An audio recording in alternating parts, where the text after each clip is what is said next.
Not that you went anywhere, but I did. I have some matcha tea in my little sugar bowl, actually, from 1935. I love this as a matcha bowl. So, I wanted to talk about Gotland and Öland. I really enjoyed going to Öland, and I always say when I went to Gotland, instead of actually remembering, I went to two very nice places. I wanted to sit in a more like cozy place so I could get more comfortable and have my yarn and relax, but there's only light on this side of the room and I want you to see the yarn, so we're gonna go with this side and just not be as relaxed.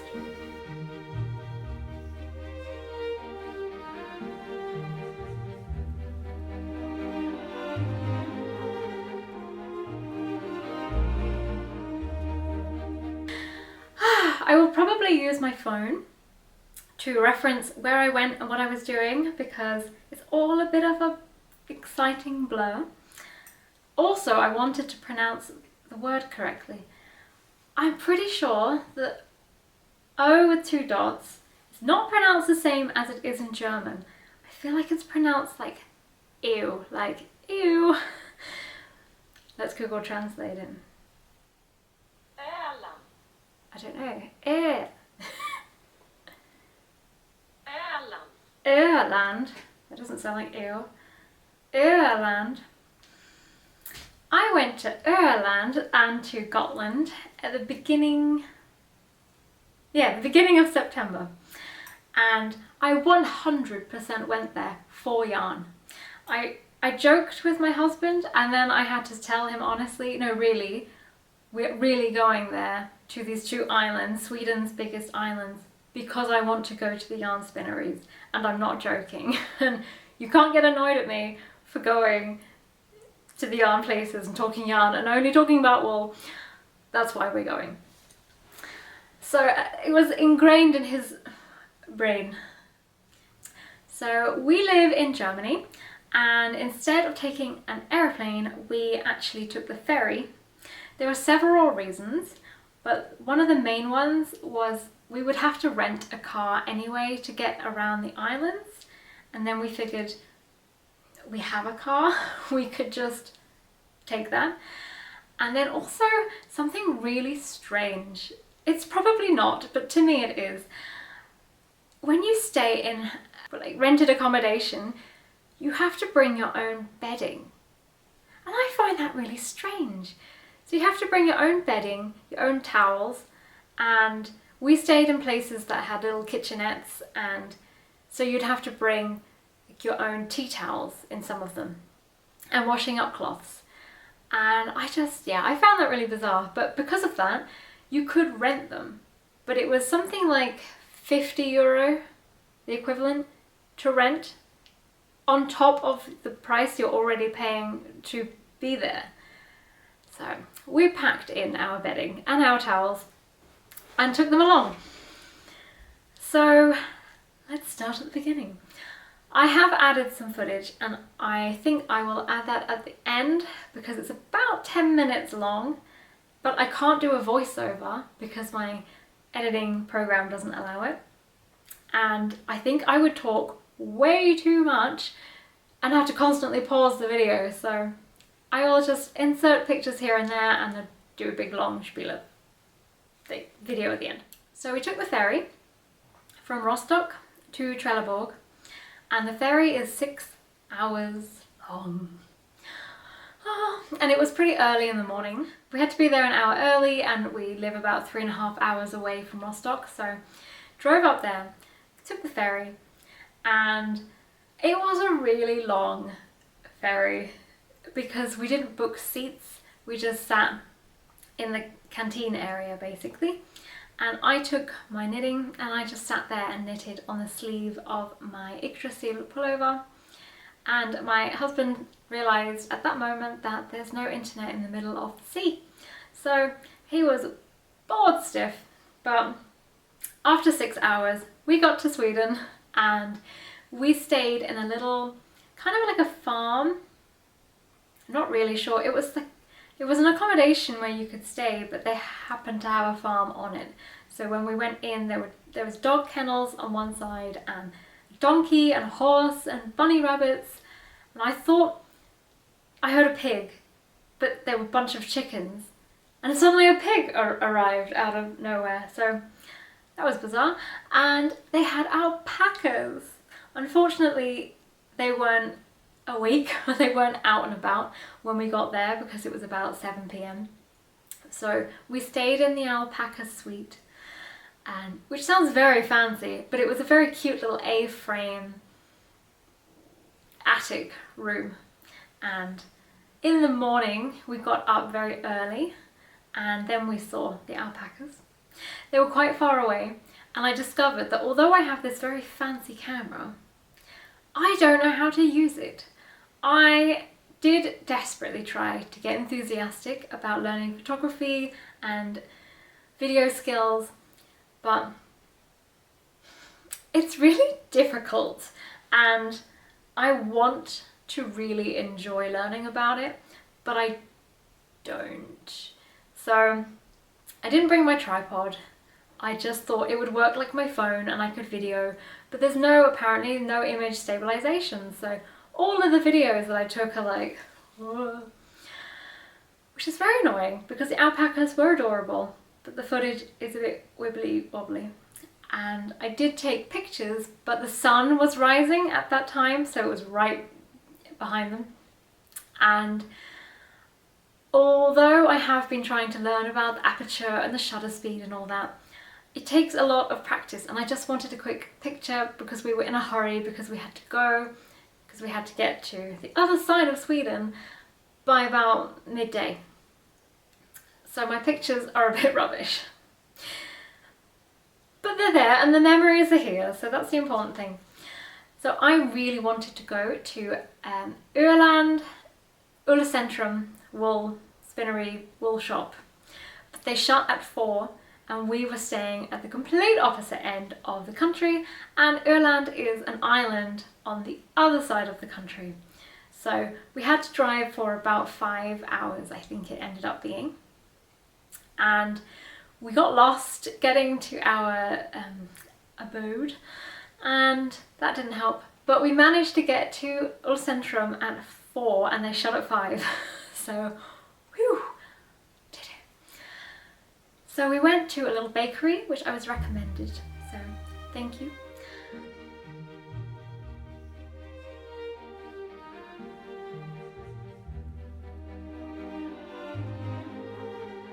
Go to a bakery on my way up through Öland, and we went there and it was very sweet, and I got a delicious cinnamon bun. So that was lovely. And took that with me to Ullcentrum, and it's a big warehouse basically.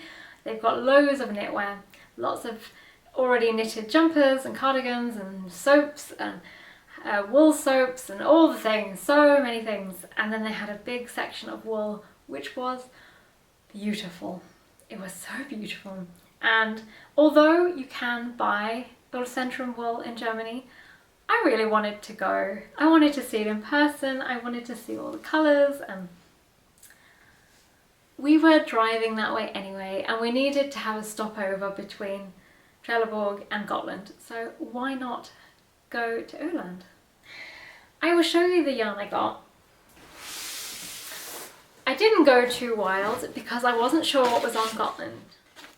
So the first one I got is the 2-ply. Will you be able to see the colour? I'm not sure. It's a very dark green. And it's 100 grams, 300 meters.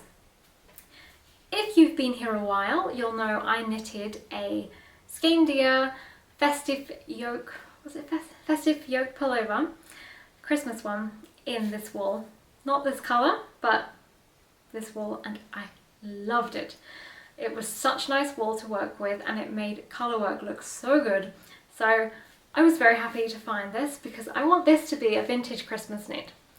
I am not 100% certain if I will manage it this year because there's a lot of stockinette and the top section is knitted colourwork flat, and I'm not sure if I will manage that this year. But that is what I purchased it in mind to make. And I got 3 of them. And I also got this beautiful colour. It's very similar to my husband's jumper and kind of similar to a vintage lacy jumper that I knitted.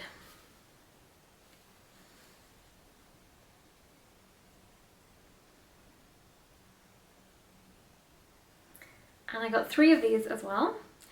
And it smells like the shop. Oh my gosh, the shop smells so good.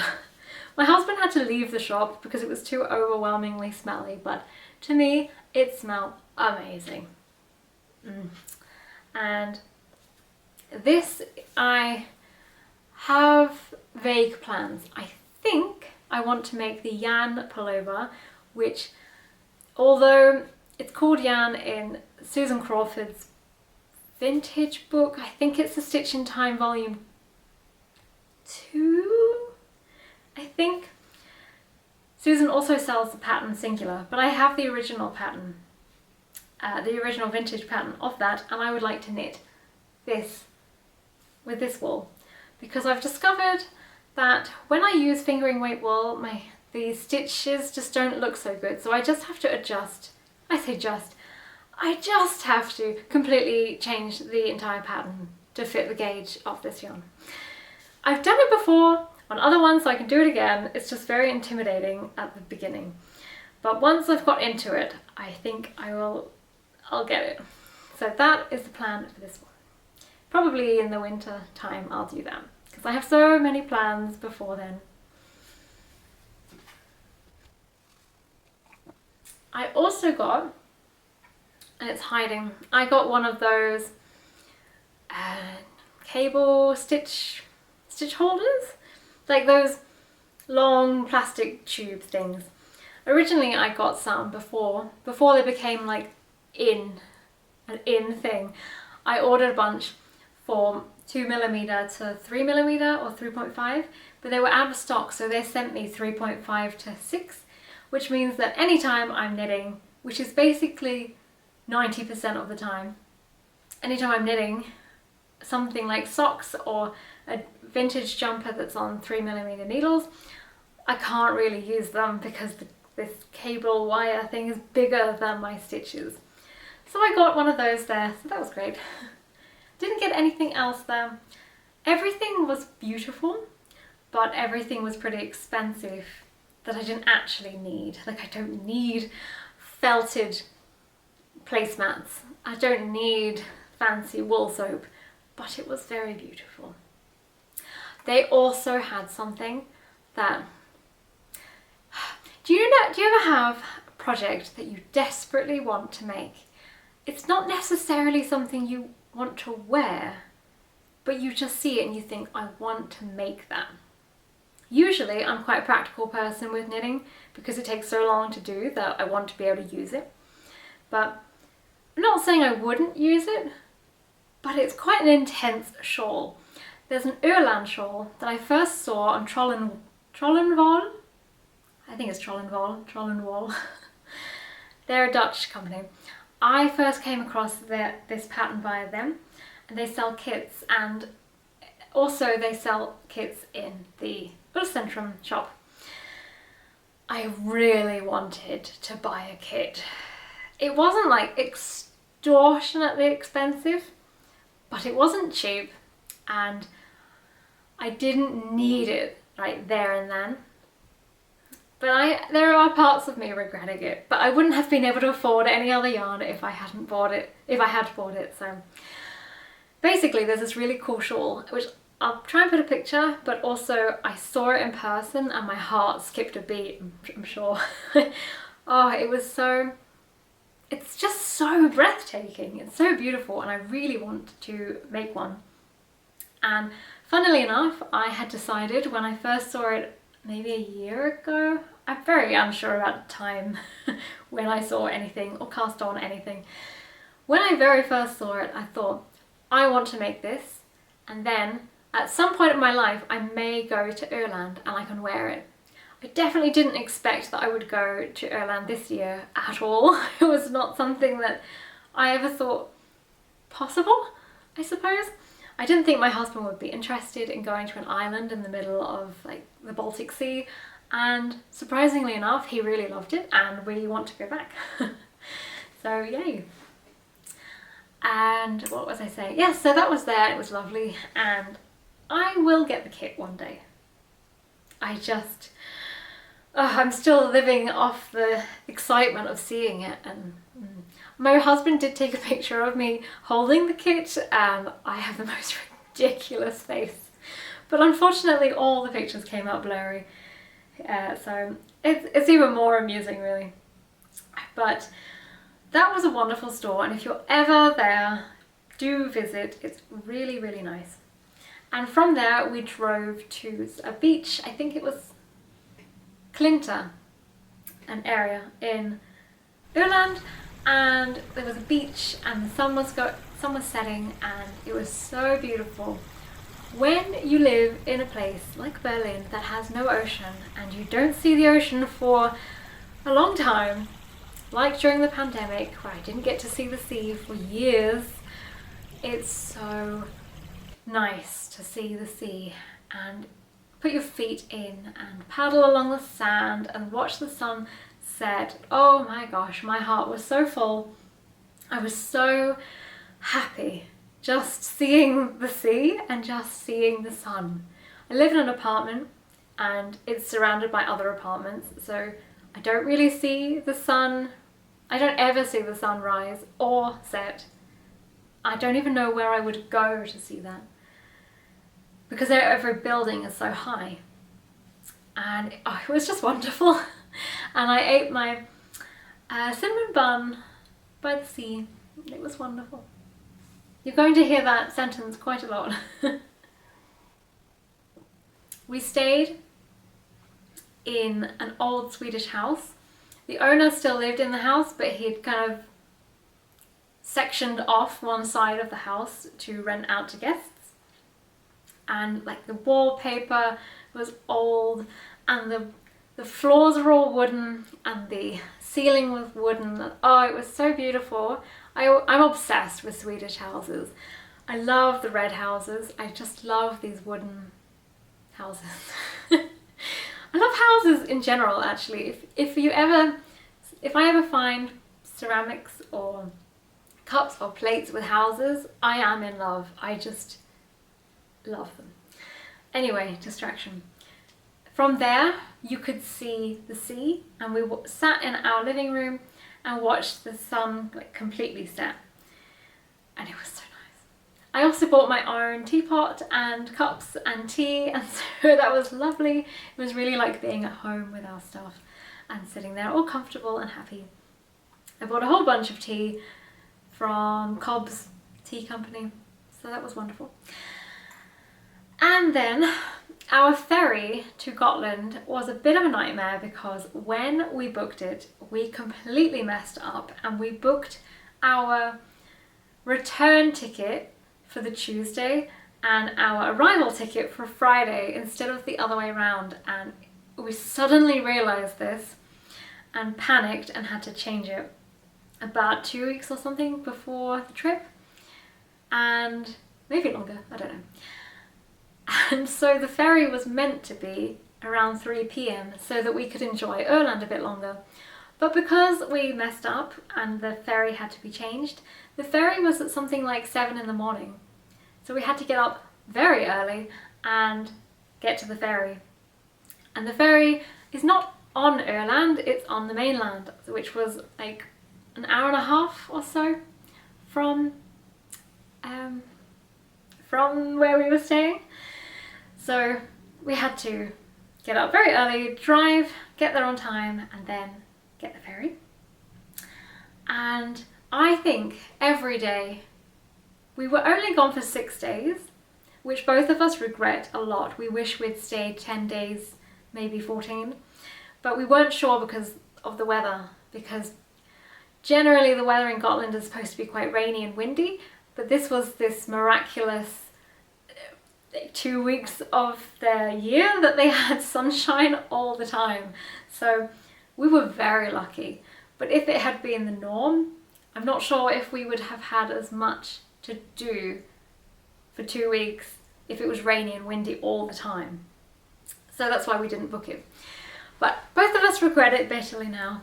So every day we woke up at 5 or 5:30 in the morning because we had to get to the next place. And that was new for me. But I got to see the sunrise and sunset every day, so that was amazing. So yes, we got to Oskarshamn and we went to the ferry, and that was about 3 hours, and it's a really nice ferry. The seats were really nice and much nicer than the 6-hour ferry from Germany to Sweden. And they had organic ice cream, and they had like Gotland things, Gotland honey, Gotland sweets, Gotland crisps, Gotland everything. It was great. Then we got to Gotland around midday, I think. But we were staying on the opposite end of the island, because Visby is where I want to say cast off. No, where you arrived. But we were staying in Slite, which is the opposite end, and we went there, and it was so good. We were so lucky because it was off season, because apparently once the official season is over, everybody leaves Gotland. It's bizarre. There were no cafes open, no shops except the main main food shops. Everything was shut. For us it was fine because we had planned to bring our own food, to stay in places with kitchens and to cook our own food. But if we had gone there just spontaneously on holiday, everything was shut except in Visby. But we went to the other side, and it was like a resort, and there would usually be like hundreds of people, a swimming pool, sauna, activities, etc. But everything was shut, and we only saw one other couple in the entire resort. September 5th, I think we were there. Like no one. So our little hut was right at the front, right on the ocean, and it was so beautiful. I sat there on my first morning. I was so excited that the sun was going to rise over the ocean and I would be able to see it, that I woke up at 5 and just sat there waiting until sun would rise. And I sat there and finished my Yggdrasil. And it was so peaceful. And hearing all the birds and all the colours and the smells, and it was so good. And so yeah, I can't really remember if we did anything on that first day. I think we went to the food shop because we love going to local supermarkets and looking at all the new food to us. So my husband got some Gotland fish, I got some Gotland honey, we got just bits and pieces and made some dinner, and we went for a beach walk. That was really nice, and we explored a little bit of the area around us. Then the next morning we got up very early so that we could go to Gotland Spinneri, which was about an hour drive from us. So although the island is pretty small, it's Sweden's biggest island, and it's still rural. Like, you still need a car to get to places. I think you can take a bus, but I'm not sure how you would get to places like Gotland Spinneri on a bus, because it's essentially like a farm, like just loads of fields and some lots of roads everywhere, and then you end up in a field and you see this beautiful little building that says Opet, and Jan is there. And basically no one was there, so I think everywhere we went, we either didn't see anybody or maybe one couple. It was quite strange. And I really regret not finding out her name, because we spoke to the woman who works in Gotland Spinneri for about 45 minutes, and she explained how the mill works and how they make the yarn and different things about the yarn, and I never caught her name and I feel bad about it. But she was wonderful and she explained everything in English, and it was really fun to see where all the wool comes from, and Then yes, as I mentioned earlier in my podcast, I saw the Valkyria cardigan, which when I said to her, her eyes lit up and she said, "Oh, that's by Anna." And then she got her phone out and she showed me the new pattern that Anna had designed, and oh, it was just so nice.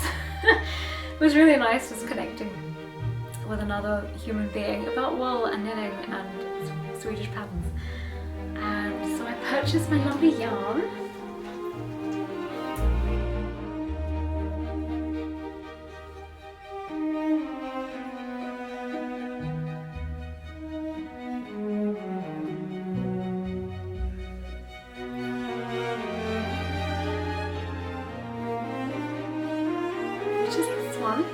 The suak, which when I looked in Google Translate, that means hurt, which I find odd, but I'm pretty sure the lady explained to me that in Gotland Swedish they meant something completely different, something like little girl and little boy, something like that. It's an odd name to call yarn hurt, so I don't think it can actually literally translate to that. Swedish friends, what does that mean? So this yarn is the one that Anna used in her pattern, except a darker colour, and it's like a worsted weight. It's 180 meters per 100 grams, and I have 300 grams, so I'm really hoping my gauge isn't crazy tight like on my Yggdrasil, so I actually managed to get a jumper that fits, a cardigan that fits, because it's a cropped cardigan, so I don't think I'll be able to make it much longer. Realistically, I should have purchased another skein, but at the time I wasn't sure what other yarns I would come across, and I couldn't spend too much because I don't have enough to spend too much, but I had designated money for Gotland, so I wanted to spread it out. So I got this yarn. Oh, it's so soft, it's so nice, and I'm really looking forward to trying out knitting with it.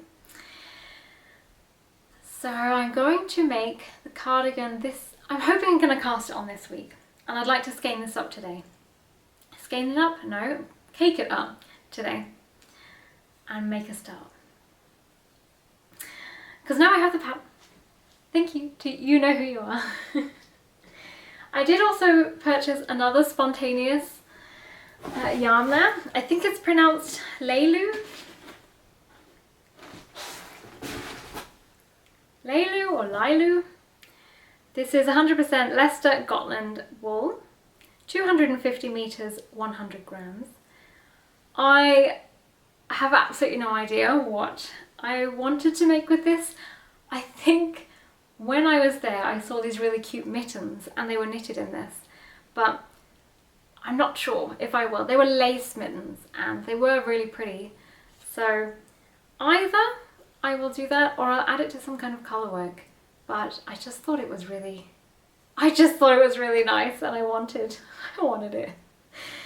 I can't pretend any other way, I just wanted it. So I wanted to kind of get as many colours of the natural Gotland sheep as possible, so that was about the palest I could go, because they have lots of dark, what are they called, guard hairs maybe? Generally the Gotland sheep are quite dark, so they mix some of the sheep wool and blend it to get different shades, and I wanted to try and get different shades if possible. So I got the darkest and I got the lightest. Let's finish my matcha. Slightly concerned I'm going to have a little green moustache.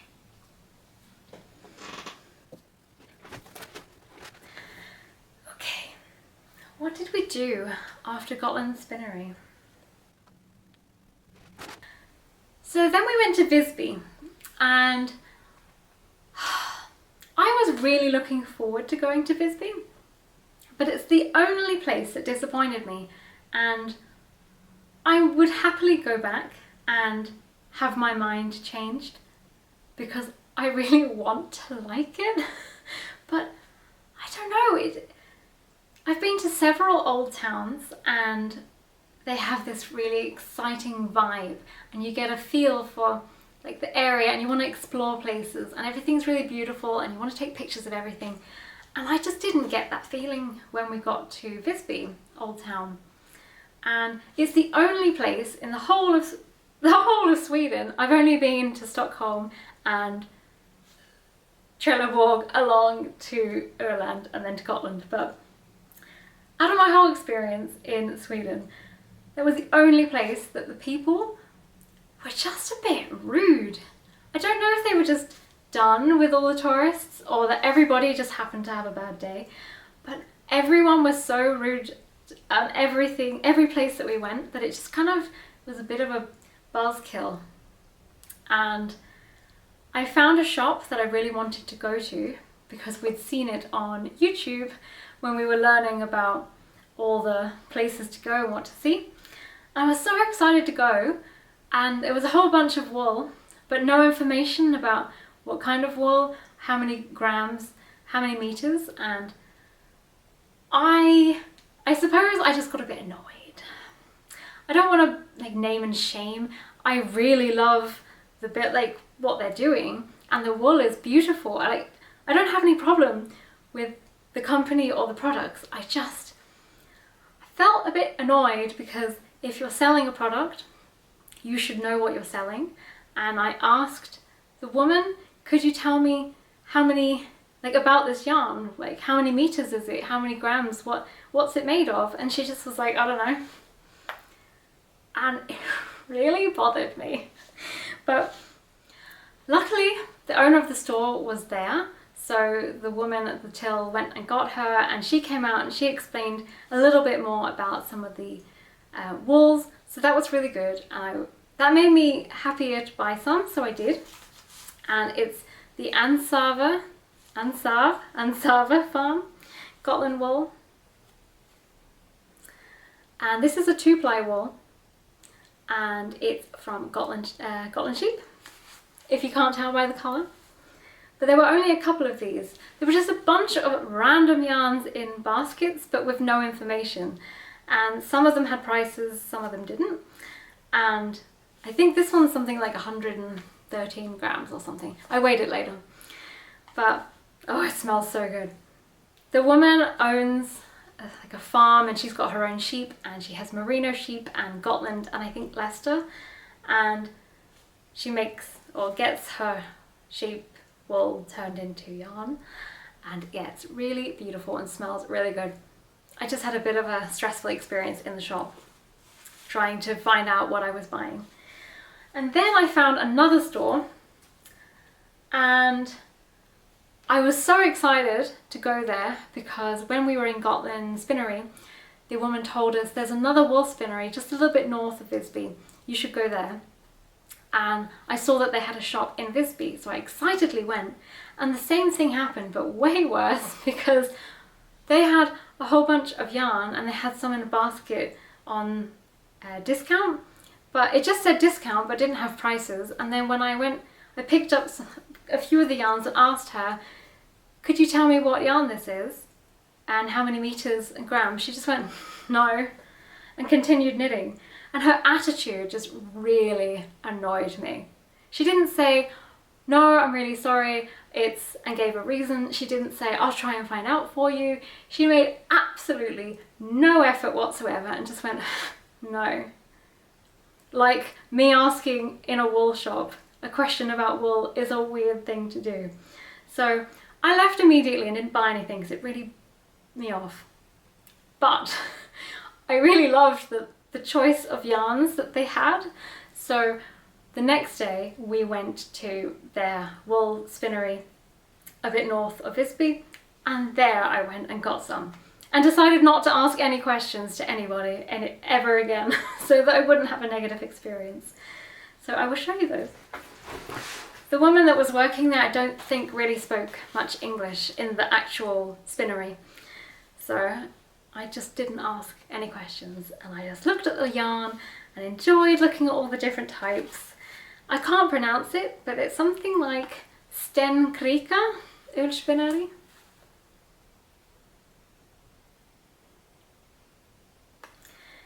All of the yarns had really bizarre meterages.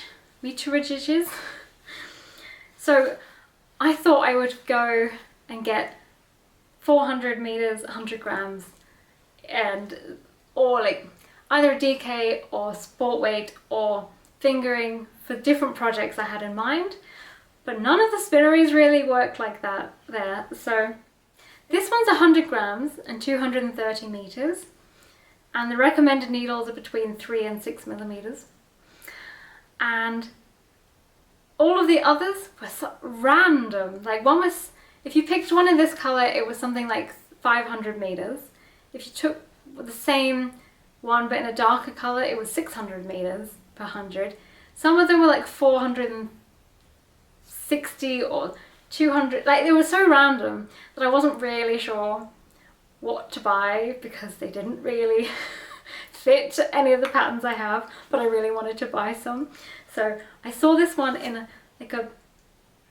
wasn't a discount bin, but it was kind of to the side, not part of the main section. So I guess it's not one that they make often, or maybe it was just a once off. It's not on their website. So I went with this one, and it's beautiful and smells good, and oh, it smells really good. And the environment was really beautiful, so I was much happier going to the actual spinnery than I was in the store in Visby.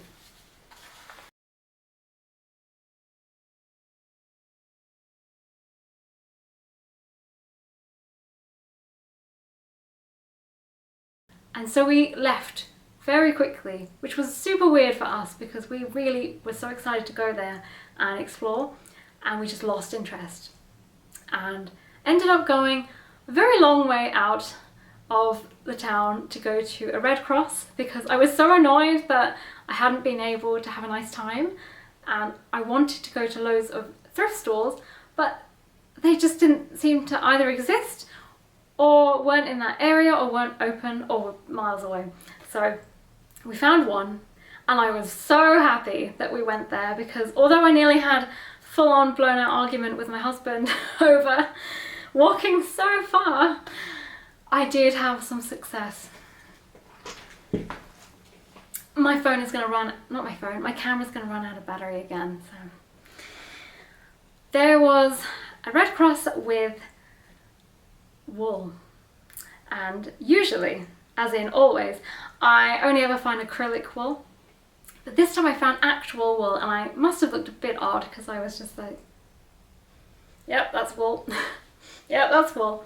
They were only 10 kronas, 10 sek, and that was about like 80 cent equivalent. All random weights. I didn't know what weight any of them, how many grams any of them were, but they're definitely wool. So I've got 2 of this.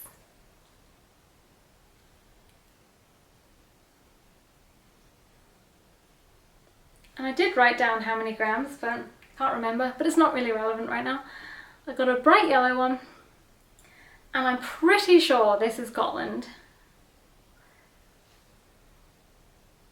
because of the colour.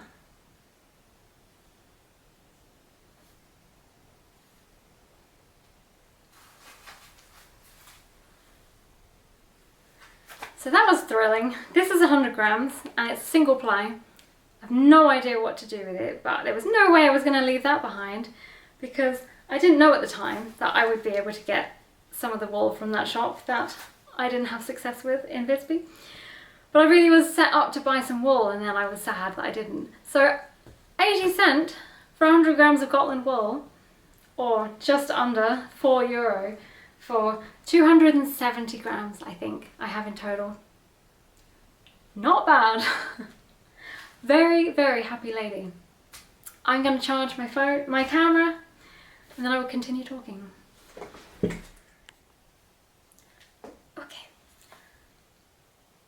So I got interrupted because my battery was dying, and then I had some lunch, and now I have sat back down and the sun has moved, and even though I have blinds up, I can't get anywhere in this room without blinding myself. So I will be quick to wrap up the rest of the video. So not 100% sure where I finished off talking, which is helpful, but I believe I was talking about Visby and talking about the yarn store that I went to, and then When we actually went the next day to that spinnery and purchased the lovely yarn, we wandered around there a bit. It was their Ullcentrum area, and then we went to the Blue Lagoon and had a look there.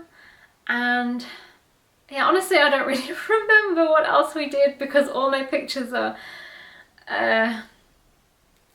all over the place. But the whole trip was amazing, and I highly, highly recommend, if you haven't been, to go. It's probably more entertaining or interesting maybe if you go during the season, because the shops are open, the cafes, the vibe is probably very different. But we really liked the fact that we went there and it was so quiet, and we were driving through basically empty streets. The beaches were all clear. There were a couple of people here and there. We had everywhere to ourselves. I took my picnic hamper.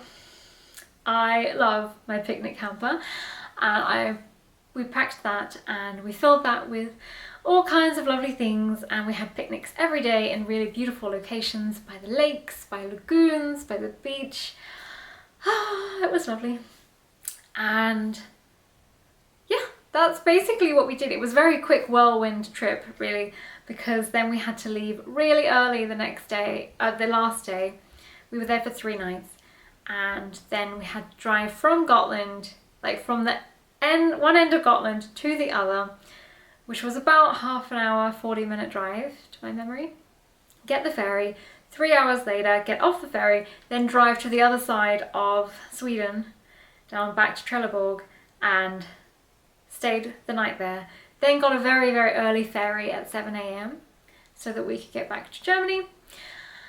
The ferry was very long and very boring, but I had my sock project that I showed you just now, earlier. Who knows when my editing is going to be insane for this. I've probably turned my camera on and off about 15 times. So who knows how fun this will be to edit. But I showed you the socks I was working on, and then we got to Rostock and we had plans to go and actually see Rostock and go to this beach that I can't remember, Travemünde, I think it is. But my goodness, was that a very stark difference to Sweden. It was like the whole of Germany had decided to go. Not a single road was clear, not a single car park space was open in the several car parks that are there.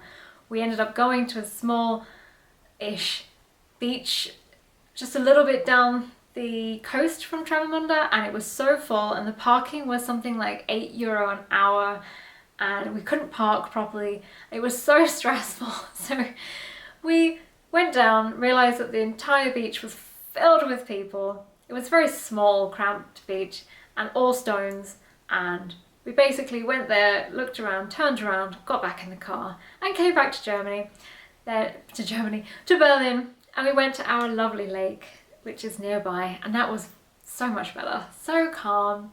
It was really warm. I think it was 32 degrees, and we just had a nice long walk around our lake and chilled after such a long day. And that is the end of my trip. I hope I managed to get across everything I wanted to say and it wasn't too blabby.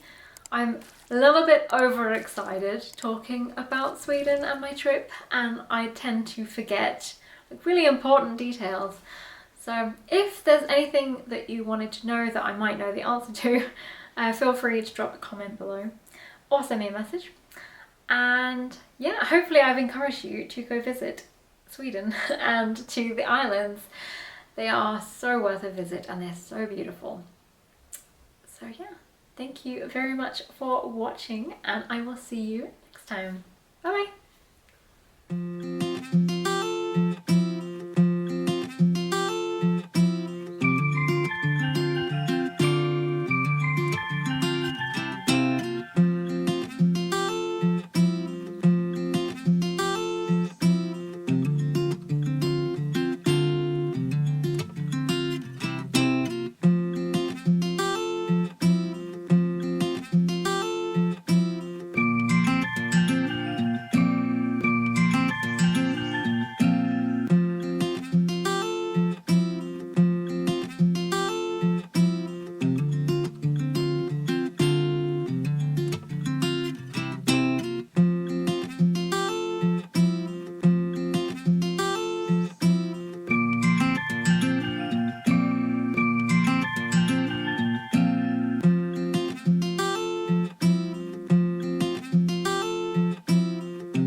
you.